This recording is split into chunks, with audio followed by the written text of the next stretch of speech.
Well, you recount in the book that when he initially started out, like many successful people, he had a number of initial business failures, Yeah. enterprises that failed. What was unique? What was the unique aspect of his business genius and success? Well, I'm Away glad. from the Jewish issue right now. I mean, Yeah, yeah. Ford. I No, mean, no, Ford. That's no. In preparation, I went back through the book, which it's been, I've written several books since then. I'm not saying that as a badge of honor. It's just a reality. right. Okay. So you go back through books that you read and you realize how I did make the case. I do feel like I made the case. But there was one quote I wanted to read to you to your listeners.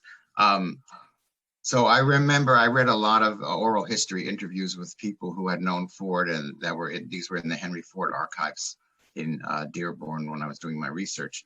And this one guy who used to work for him, Arthur Dowd, said this about him. Henry used to get set when he was a young man, just as he does now. I mean, he would get his mind running on something and think of it to the exclusion of everything else for a while. When Henry Ford gets set, and the word set is like emphasized, he is set, and that's all there is to it.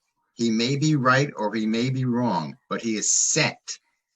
This to me is, it's very interesting because he became friends with Edison, as I talk about in both of the Edison Ford books.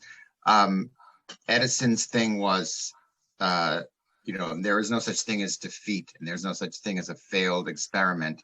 He had thousands of laboratory notebooks with, he registered over 1,000 patents, but he had many, many more things that he thought of that never came to fruition. And Henry Ford, yes, was the same way.